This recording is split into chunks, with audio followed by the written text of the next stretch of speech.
10절 말씀을 보면 너희가 나를 알았더라면 그랬어요.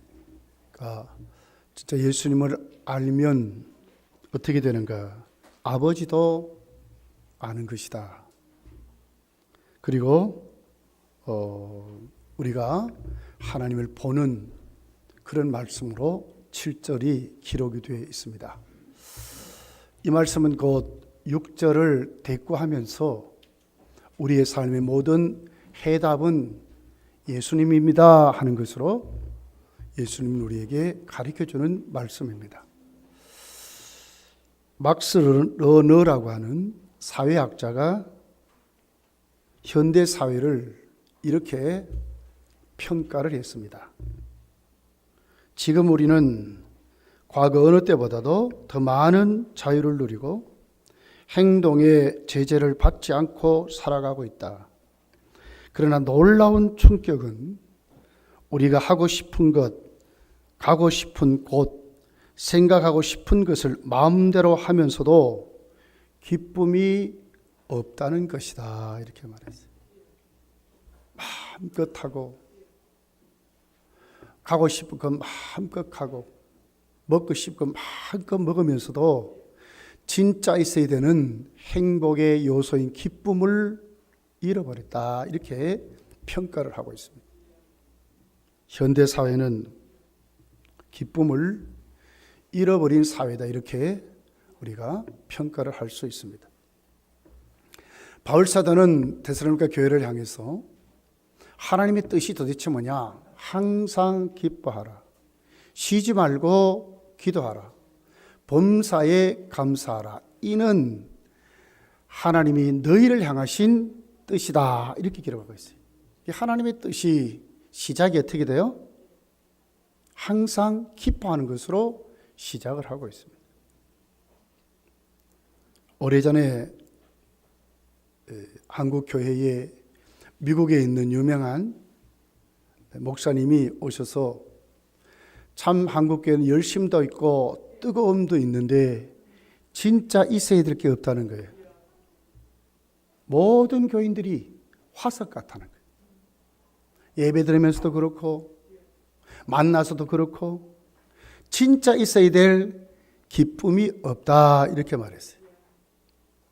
그러니까 거기에 대해서 수행했던 분이 대답할 말이 없어서 한국 교인들은요 십자가를 묵상하기 때문에 그렇습니다. 이렇게 대답했대요. 그랬더니 그 미국 지도자가 하는 말이 예수님이 이미 부활하셨는데 아직도 그 사실을 모릅니까? 이렇게 대답했대요. 여러분, 우리가 하나님을 믿으면서도 정말 성경이 말하는 그 천국의 요소를 누리지 못한다면 정말 우리가 하나님 앞에 바른 신앙생활을 하는 것인가를 생각해 볼 수 있는 것입니다. 정말 하나님은 우리를 향해서 너무너무 기뻐하고 계십니다. 스바냐 3장 19절, 17절을 보면 하나님은 우리를 향해서 이렇게 계세요. 너희 하나님 여호와가 너희 가운데 계시니 그는 구원을 베푸실 전능자이시라. 그가 너로 말미암아 기쁨을 이기지 못하시며 너를 잠잠히 사랑하시며 너로 말미암아 즐거이 부르며 기뻐하시리라 하시니라. 우리 곁에 계시면서 우리 가운데 계시면서 우리가 있는 그 모습만 보고도 하나님이 기뻐하신대. 얼마나 우리를 좋아하시는지. 하나님이 원하시는 것이 뭐죠? 우리의 행복이죠. 그런데 여러분 오늘 본문을 보면 오늘 1절에 보니까 제자들은 한없이 근심하는 것으로 기록이 되어 있습니다. 오늘 1절은 이렇게 기록을 합니다. 너희는 마음에 근심하지 말라. 오늘 제자들은 예수님과 함께 있으면서도 그들은 마음에 근심을 했다는 거예요. 기쁨을 잃어버리고 염려 속에 근심했다는 것입니다. 원문을 찾아보니까 근심이란 단어의 뜻은 이렇게 해석을 합니다. 자극하다, 선동하다, 흐리게 하다, 동요시키다, 괴롭게 하다, 불안하게 하다, 휘젓다. 그러니까 우리 마음이 어떻게 돼? 휘저어져 버리는 거예요. 불안해서 견딜 수 없는 거예요. 막 내 마음속에 뭔가 자꾸 나를 충동시키는 거예요. 갈 바를 알지 못하고 너무너무 흐리멍텅한 그 상태를 말해요. 마음에 근심이 있으면요, 창조적인 생각이 세워지질 않아요. 잠언 12장 25절에 보면 이렇게 기록을 합니다. 근심이 사람의 마음에 있으면 그것으로 번뇌하게 되나니 그랬어요. 시편 6편 7절에 보니까 내 눈이 근심으로 말미암아 쇠하여 그랬어요. 물로 빠진다.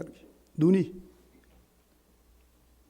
예레미야 8장 18절에 보니까 슬프다 나의 근심이여 이렇게 위로를 받을 수 있을까 내 마음이 병들었도다 그랬어요. 근심은 내 마음이 병든 상태를 말하는 거예요.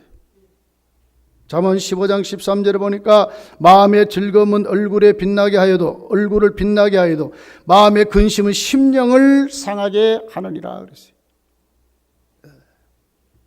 고린도후서 7장 10절에 보니까 결론이 이렇게 나와 있어요. 세상 근심은 사망을 이루는 것이라고 그랬어요.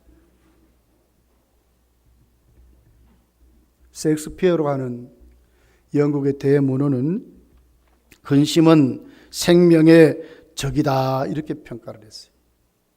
오늘 제자들은 예수님과 있으면서도 마음에 근심하는 것을 보게 돼요. 여러분, 인간의 모든 근심은 70 내지 80%가 스스로 만드는 것이랍니다. 다 자기에게 있다는 거예요.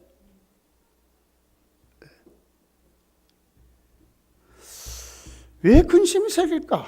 오늘 제자들의 모습을 보면 우리가 세 가지로 평가할 수 있어요. 하나는 감당할 수 없는, 도저히 자기가 아무리 해도 넘을 수 없는 어려운 일이 생기면 근심하게 돼요. 그리고 미래가 불확실하면 근심하게 됩니다. 그리고는 자기 자신이 잘못 선택해서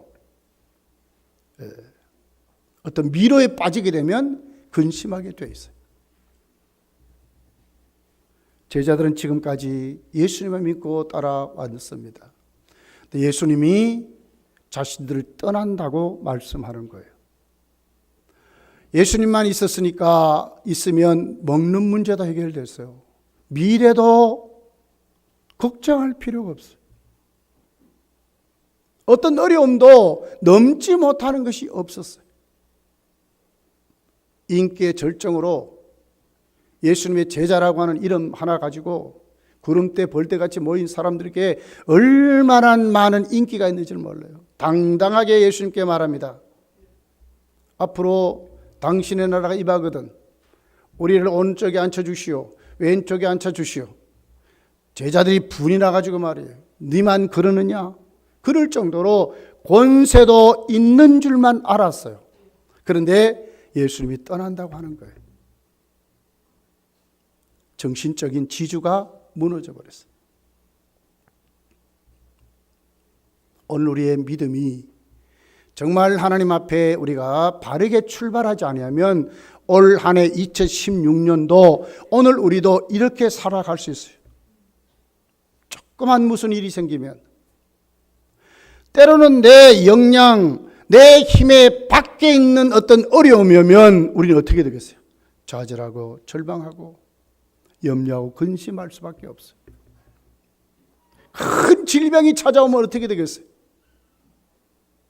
그것도 병원에 가서 그래도 뭐 이렇게 하면 치료할 수 이렇게 했으면 좋겠는데 정말 의학도 해결할 수 없다고 하는 어려움이 딱 부딪혀 버리면 어떻게 하겠어요?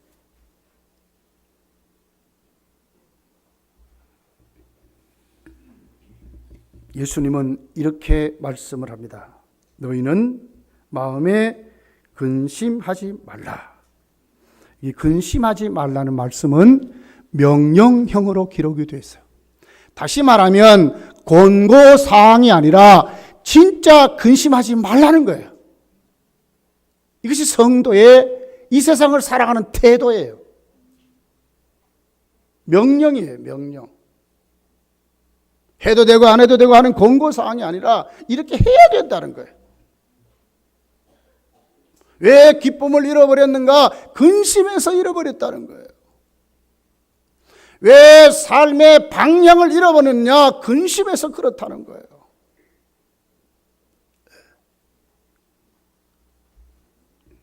어떻게 하면 근심을 없앨 수 있을까요? 오늘 1절은 자신 있게 대답을 합니다. 하나님을 믿으니 또 나를 믿으라고 말씀을 하고 있습니다. 근심을 이길 수 있는 방법은 바른 믿음입니다. 예수님 말씀하셨죠? 믿음은 세상을 이긴다고 분명히 말씀했어요. 내가 이겼으니 너희도 이기라고 말씀하고 있어요. 그런데 여러분 무엇을 믿습니까? 바른 믿음입니다. 근심하려고 하는데 근심하지 말라고 하는 이유가 분명해요. 누구를 믿으라고요? 하나님을 믿으라는 거예요. 또 나를 믿으라. 예수를 똑바로 믿으라는 거예요.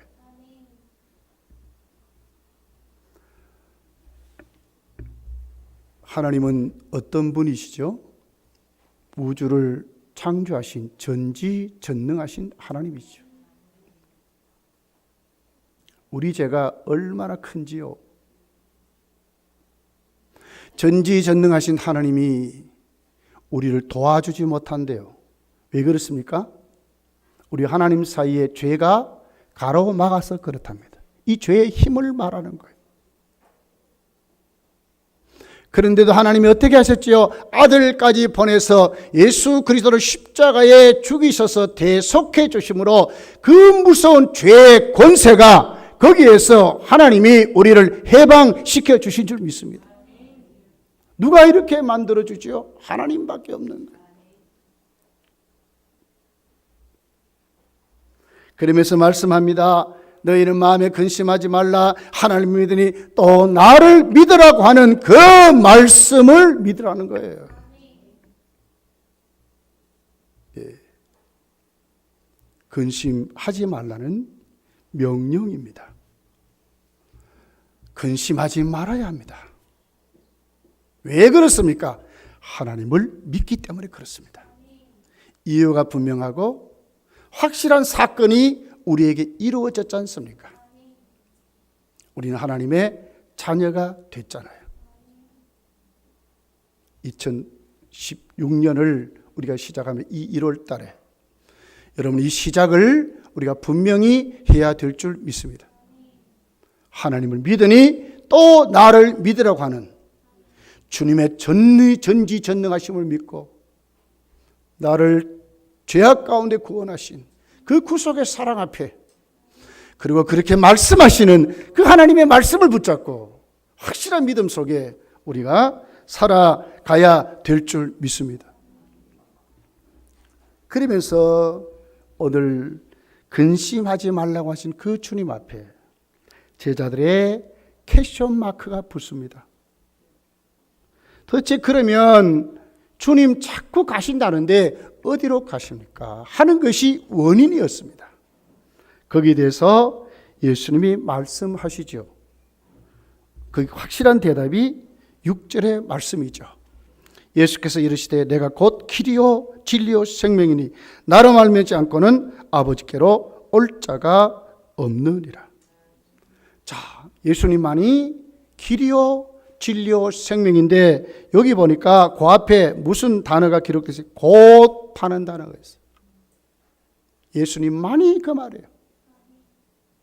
예수님만이 유일한 길이요. 예수님만이 유일한 진리요. 예수님만이 유일한 생명임을 우리에게 가르칩니다. 그런데 오늘 이 제자들의 그 근심 앞에 제자들의 한 방법이 뭐예요? 예수께 물었다는 거예요. 우리의 참 대답이신 그분께 우리의 무지를 그대로 안고 살아가는 것이 아니라 내가 내 길을 찾아 사는 사람이 아니요. 내가 내 삶을 터득해 사는 사람이 아니라 내가 그 영생에 내 생명을 유지하면서 건강함으로 살아가는 것이 아니라 나의 이 무지를 솔직하게 주님 앞에 내려놓고 도대체 무엇입니까? 물을 수 있는 믿음으로 세워져야 된다는 것입니다. 예수님만이 우리의 모든 삶의 대답이시죠. 그래 우리는 어떻게 해야 되겠습니까? 2016년도 우리의 무지를 솔직하게 인정하고 예수께 묻는 믿음의 자세가 필요하다는 것입니다.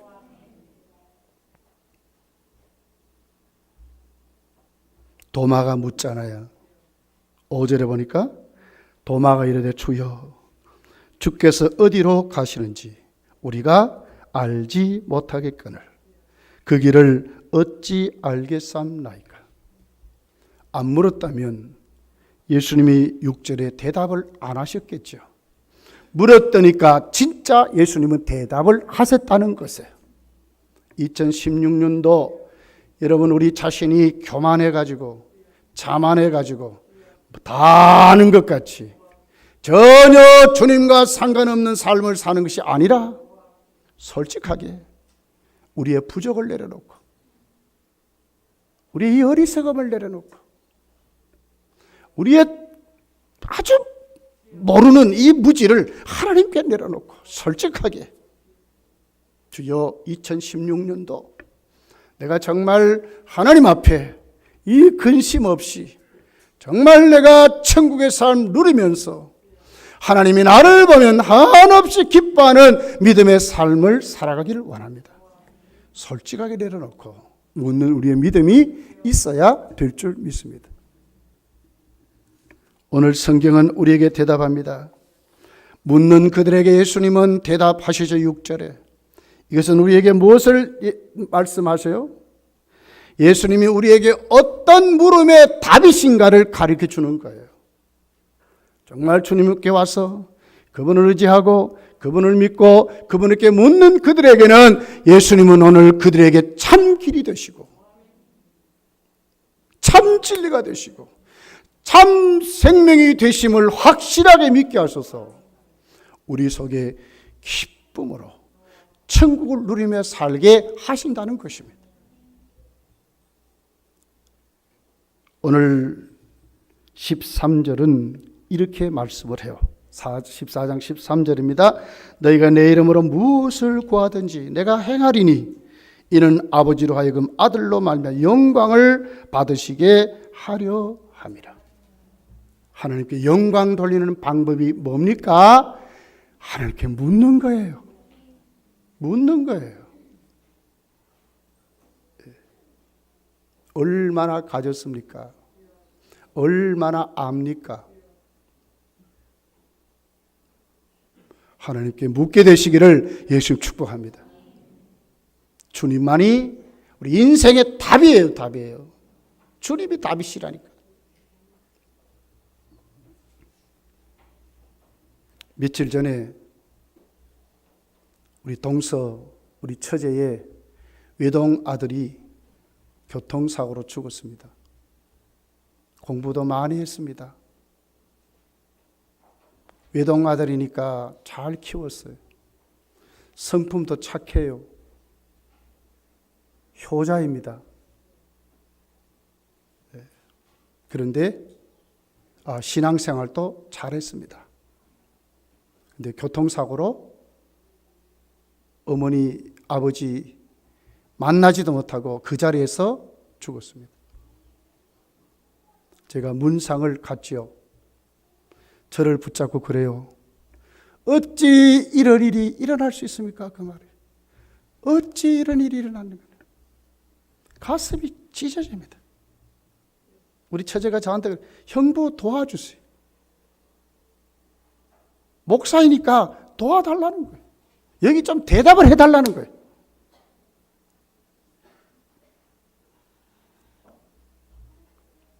여러분, 무슨 답을 그들에게 해 주었을까요?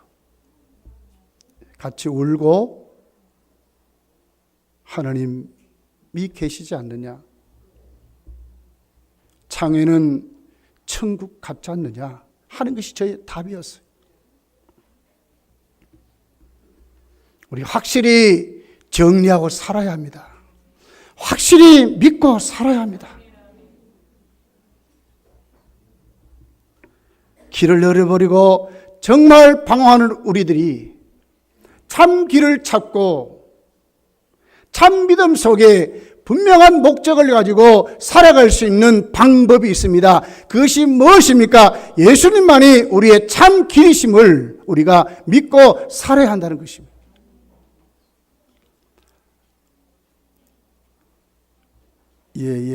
물 한 잔 마시시고, 자, 다른 분들은 가세요. 자, 가세요. 괜찮습니다. 앉으세요. 괜찮아요. 앉으면 돼요. 앉으세요.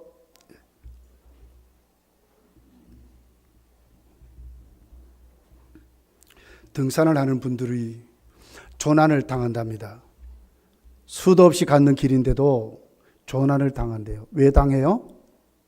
저번에 보니까 설악산에 눈이 너무나 와서 조난을 당했대요. 밤에 눈이 너무 나오니까 길이 그만 없어져 버렸어요. 이 길을 못 찾는 거예요. 또 깜깜한 밤 너무너무 어두우면 그렇게 잘 다니는 길도 찾아오지를 못하는 거예요. 여러분, 우리 인생길 자만하면 안 됩니다. 왜 내비게이션이 나왔습니까? 우리가 그렇게 똑똑한 것 같아도 길 하나 못 찾기 때문에 내비게이션이 나온 거예요. 길을 잃어버리고 목적을 잃어버리고 방황하는 우리들에게 참 길, 참 내비게이션이 누구십니까? 예수 그리스도라는 거예요. 그분에게 와서 그분을 찾고 그분을 의지하고 그분의 가르쳐 주신 그 길 따라 살아가는 삶이 가장 바른 삶이고, 오늘 성경은 말합니다. 참 길이신 예수 그리스도께 우리에게 가르쳐 주신 길이 뭡니까? 천국 아닙니까? 우리 삶의 천국을 우리가 오늘도 세워놓고 그 길 따라 꾸준하게 2016년도도 주님께 묻고 살아야 된다는 거예요. 그런 사람에게 근심이 물러가고 오늘도 실족하지 않고 우리가 살아갈 수 있다는 사실을 여러분 믿으시기를 예수 축복합니다. 어떤 답이십니까? 두 번째는 정말 거짓과 비진리가 판을 치는 이 세상에 주님만이 참 진리심을 우리에게 가르쳐 주고 있다고 하는 것입니다.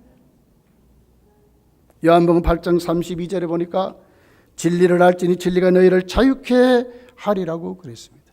예수님만이 진리랍니다. 여러분, 진리와 반대되는 것이 거짓, 불의, 불법이죠. 이 세상은 여러분 거짓이 판을 칩니다. 불법이 판을 칩니다. 비진리가 판을 치고 있어요. 종교도 가짜가 너무너무 많아요, 여러분. 참 진리가 누구시라고요? 예수님밖에 없습니다. 그분은 우리에게 거짓되게 거짓말하지 않으셨어요. 말씀대로 이 땅에 오셨고 말씀대로 살아나셨고 말씀대로 예수님은 천국 가까이 계시고 말씀대로 반드시 주님은 다시 오실 것입니다. 에베소 4장 18절을 이렇게 기록을 하고 있어요. 그들의 총명이 어두워지고 그들 가운데 있는 무지함과 그들의 마음이 굳어짐으로 말미암아 하나님의 생명에서 떠나 있도다, 이렇게 말했어요. 우리가 정말 예수 그렇게 묻지 않고 살아가는 삶은 뭡니까? 우리의 어두워짐을 따라서 살아간다, 그 말이에요. 총명이 어두워져 살아가는데도 불구하고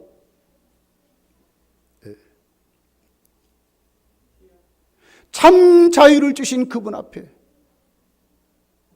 성령이 왜 오셨죠? 가르쳐 주시기 위해서 오셨어요. 믿게 하시려고 오셨어요. 그분을 포해서 상담가라고 하잖아요. 물어야 합니다. 전도서 7장 29절에 보니까 이렇게 기록을 합니다. 나의 깨닫는 것이 이것이라 곧 하나님이 사람을 정직하게 지으셨으나 사람은 많은 꾀를 낸 것이라고 말씀하고 있습니다. 이경재 집사님, 어르신 모시고 저기 강 목사님 쪽으로 가세요. 괜찮아요. 뒤에가 좀 쉬셔요. 예.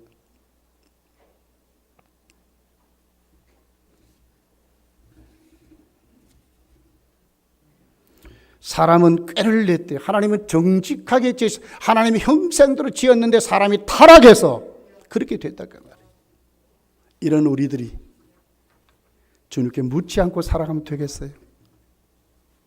잘못하면 내 자신에게 속고 이웃 사람에게 속고 국가의 정책에 속고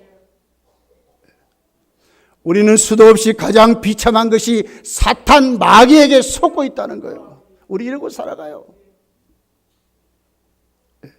보세요.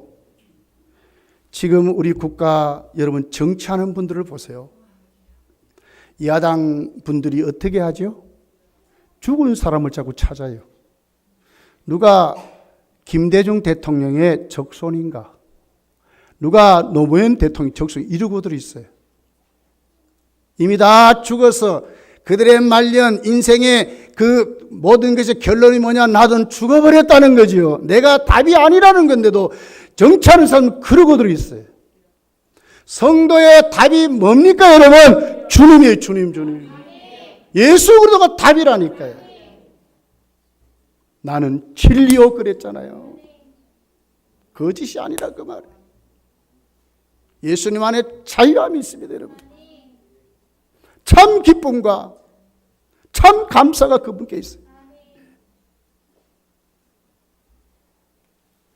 영국의 대문호인 토마스 아놀드 교수가 이런 글을 썼어요.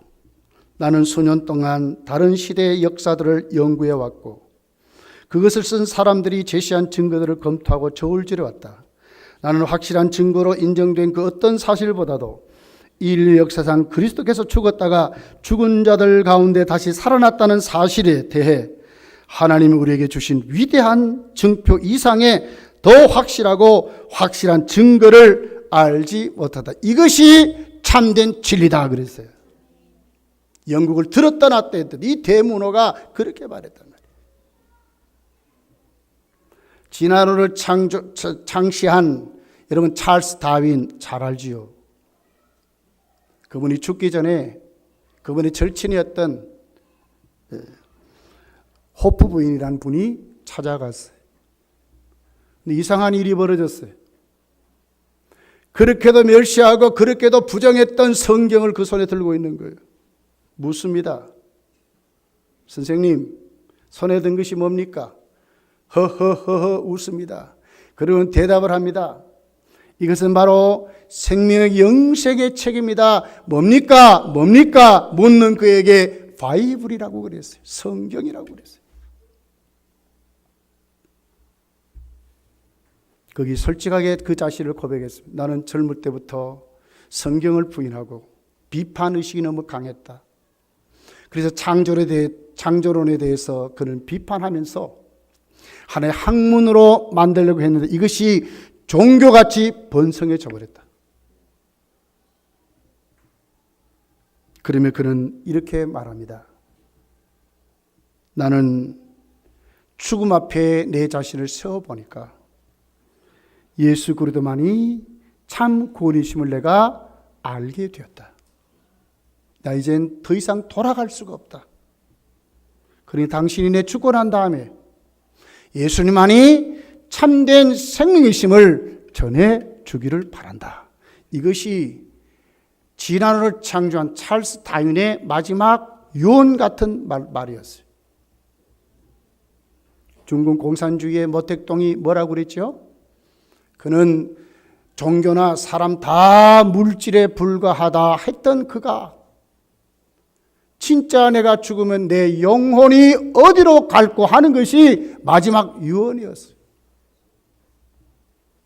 여러분, 세상은 거짓으로 꽉 차 있습니다. 비질로 꽉 차 있습니다. 어떻게 하면 자기 이익을 위해서, 어떻게 하면 자신의 영광을 위해서 속이고 물고 먹고 싸웁니다. 예수님만이 여러분 진짜이고 진리이십니다. 바르게 믿어야 합니다. 그분에게 물어야 합니다. 2016년도 여러분 누구에게 물을 것이며 누구의 지도를 받고 살려고 합니까? 예수께로 물으시기를 예수님 이름으로 축원합니다.